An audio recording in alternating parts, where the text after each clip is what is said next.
The darkness erupted like a pistol shot, my shed circuit breaker popping so hard my heart stopped.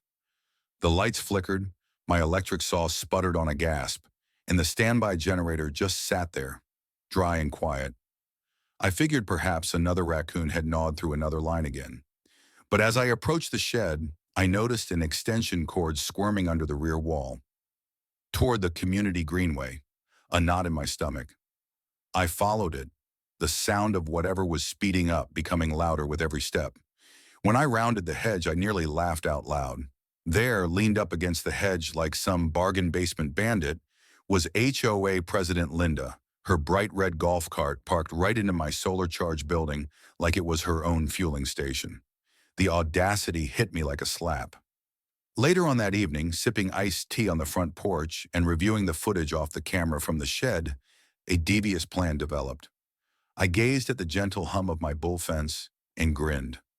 If Linda so intensely desired power, I'd give her a shock she'd never forget for the rest of her life. Dawn broke to the sound of roosters and the whiny leaf blower of my whiny neighbor, but I was already primed. Linda's late-night drop-bys had depleted my solar battery, famine-stricken my automated chicken feeders, and awakened my hens to raise Cain. Tire tracks along my fence line left no doubt. Her golf cart had wandered onto my property again. She sashayed up by mid-morning wearing a floppy hat and huge sunglasses, smugly brandishing a notice. "James," she smirked, "your solar panels are more reflective than the trail." "Oh, and I heard someone stealing electricity. Just a friendly conservation suggestion." She tapped me on the shoulder with the ticket and turned her heel before I could even utter a word. But the conscience was etched all over the tire tracks. I spent my afternoons going through 2 weeks' worth of tape. Every evening at 2 a.m., Linda would sneak in, cord in hand, connecting her cart to my shed as she browsed her phone. Then she'd dangle the cord like I wouldn't notice. This wasn't an accident, it was on purpose, and she believed I'd remain silent. Clearly, she had never resided on a ranch. We are taught early on to leave alone the fence of a bull or its electrical wiring. That night I got to work. I switched the outlet to a dummy box connected into the bull fence energizer. 1,200-pound bruisers. I added a fail-safe to protect my equipment, installed a second camera for better angles, and swapped out the bulb in the shed for a soft blue LED, just enough to tempt her. Linda was totally in the dark. She was walking into a trap. Sure enough, the next night, her sequined jacket shone through the hedge when she sneaked inside. She plugged in her cart, happily oblivious. Then, snap, a sizzle, and a scream that tore through the quiet. She backed up, wig airborne, glasses on the pavement, crashing into a bush as if in a cartoon. Her golf cart sizzled, rolled into a ditch, and died. "This man's got a death trap," she screamed, crawling away, extension cord dragging behind her like a defeated tail. I almost strangled on laughter, watching the video in a loop through until dawn. By morning, Linda strolled down the sidewalk with 2 yes men of the HOA behind her, flailing her arms around like an overthrown despot. "James, your reckless outlet harmed a resident," she exclaimed. I crossed my arms. "You're referring to the outlet in my shed, which someone broke into to use?" I pressed play on the tape, her installing, getting shocked, tumbling into bushes. One of the sycophants snorted, trying not to laugh. "That's connected to a posted bull fence," I threw in casually. Linda's jaw clicked. She had nothing.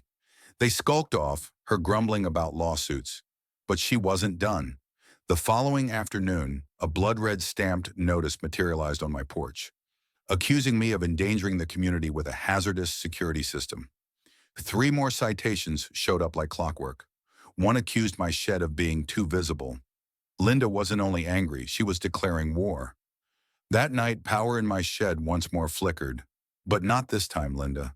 A frazzled teenager, Tamia, surely a hired replacement, struggling to connect something when I shouted at her to leave. Linda subcontracted her sabotage now. By morning, the HOA bulletin board had been plastered with a poster, "Electrical Danger Alert," featuring a blurry photo of my shed. It claimed that my wiring was endangering children and pets, and called for signatures to shut down my solar system. She was trying to scare me, but when I was not going to go quietly. I called up some old friends, A county electrical inspector and the AG's compliance officer. They came to check out my shed, gave it their okay, and found something else. A dodgy cable running from Linda's house over the hedge into my paddock. It was attached to an illegal junction box siphoning power for he. I handed the video to the sheriff. He chuckled. "She's like a soap opera," he said. Her defense fell apart during the HOA meeting. The wires, the deceptions. The vote was 4-1. Her own vote the sole one in her favor. She walked out defeated, her cart still inoperable. Peace was restored, but I watched closely. A week later, my bull paddock gate swung open, the shed door half open. Inside, the control box for the bull fence had been played with. Cut wires, tape slapped on in a clumsy manner. Video captured Linda, again, at 10:03 p.m., hoodied up and brandishing cutters like some cheap spy film. I sent it directly to my lawyer cousin Mark and to the sheriff. Tampering with a livestock fence wasn't just trespassing, it was criminal. Brutus, my 2,000-pound bull, could have escaped. That was serious. Then neighbor Clara called, whispering that Linda was spreading lies, saying I'd booby-trapped my paddock and made some shady data center deal. She was unraveling. Past midnight, she came back with a crowbar prying at the shed door. I flipped on the light and hit record. "Sheriff's on the way," I said to her. She tensed and just collapsed. Deputies arrived. No struggle. Just cuffs and quiet. The neighborhood lost its mind. Her arrest became a video in the HOA forum. HOA, Queen Meets Justice. Memes ran rampant. Her cart, now covered in caution tape, was a joke. The HOA erased her name from everything. And then there was the kicker. Her illegal lines had reached a city relay connected to the fire dispatch tower. She'd endangered emergency systems from being hacked. The State Infrastructure Protection Division took over now. Agent Carter requested my testimony. Petty theft was a crime at the state level. Neighbors became outraged. Her prank might have disabled a storm response.